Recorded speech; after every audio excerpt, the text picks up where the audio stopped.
जय शिव गोरक्ष। प्रिय श्रोताओं, आप सुन रहे हैं स्कंद पुराण और आज आप सुनेंगे स्कंद पुराण का भाग 101 तथा वैष्णव खंड का भाग 10। श्रोताओं, आपने पिछले भाग में सुना कृष्ण तीर्थ के बारे में और आप इस भाग में सुनेंगे पाप नाशन तीर्थ के बारे में।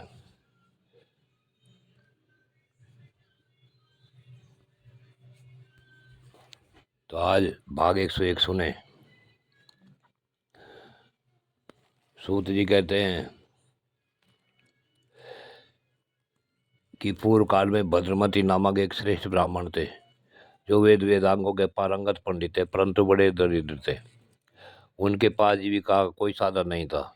उन बुद्धिमान ब्राह्मण ने संपूर्ण शास्त्र, पुराण और धर्मशास्त्रों का श्रवण किया था। उनके 6 स्त्रियां थी। उनके नाम थे कृता, सिंधु, यशोवती, कामिनी, मालिनी और शोभा।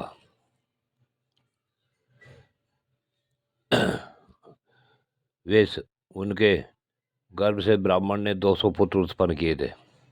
वे सभी पुत्र आदि भूख से पीड़ित हो रहे थे।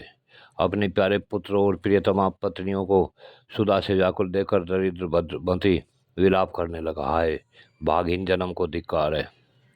धन और कीर्ति से रही जीवन को धिक्कार है। उस जन्म को भी धिक्कार है जिसमें धनाभाव के कारण अतिथियों का सत्कार न हो पाता हो। ज्ञान और सदाचार से शून्य जीवन को भी धिक्कार है और बहुत संतानों वाले मनुष्य के धनहीन जन्म को भी धिक्कार है। ब्राह्मण, पुत्र, पौत्र, भाई बंधु और शिष्य आदि सभी मनुष्य धनहीन पुरुष को त्याग देते हैं।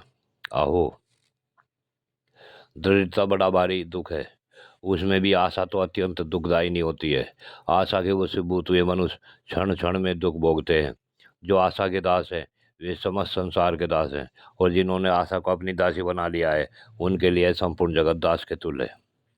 अहो, दरिद्रता महान दुख है। यह तो महान दुख है। उसमें भी पुत्र और स्त्रियों का भी अधिक होना तो और भी अधिक दुखदायी है।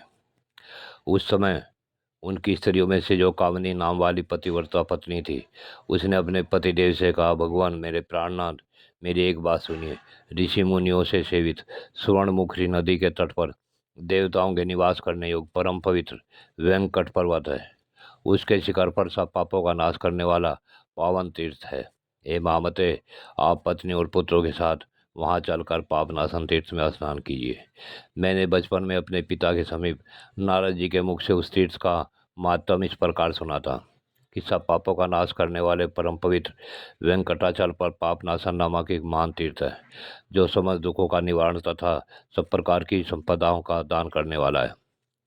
उसमें संकल्प पूर्वक स्नान करके अधिक ऐश्वर्य प्रदान करने वाले धर्म का मन ही मन चिंतन करना चाहिए। सब दानों में उत्तम भूमि दान है। वह परलोक में उत्तम फल की प्राप्ति करने वाला तथा समस्त मनोवांछित कामनाओं को देने वाला है। भूमि दान देकर मनुष्य अपनी सभी अभीष्ट वस्तुओं को प्राप्त कर लेता है। नारद जी की यह बात सुनकर मेरे पिता बहुत प्रसन्न हुए थे। उन्होंने शेषाचल पर जाकर पापनाशन तीर्थ में स्नान करने के पश्चात एक श्रोत्रिय ब्राह्मण को भूमि दान दिया, जो समस्त ऐश्वर्यों को देने वाला है। उससे मेरे पिता इस संसार में सब प्रकार के सौभाग्यशाली हुए और अंत में भगवान विष्णु के परम धाम में गए।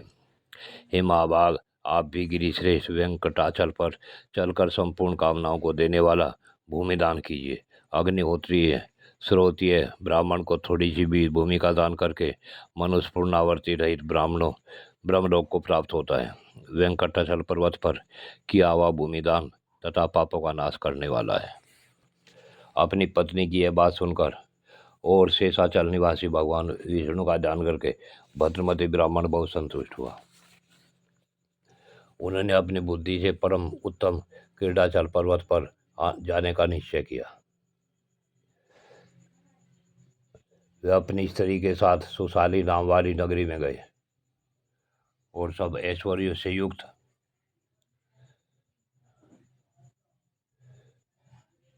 संपन्न विप्र सुघोष से उन्होंने 5 हाथ भूमि मांगी। सुघोष भी बड़े धर्मात्मा थे। उन्होंने प्रसन्नचित वाले इन कुटुंबी ब्राह्मण को देखकर इनका विधि पूर्वक पूजन किया और इस प्रकार कहा, हे भद्रमते, मैं कृतार्थ हो गया। आज मेरा जन्म सफल हुआ। यूं कहकर सुघोष ने कहा कि यह पृथ्वी भगवान विष्णु की प्रिया है। पवित्र पृथ्वी भगवान विष्णु द्वारा सुरक्षित है।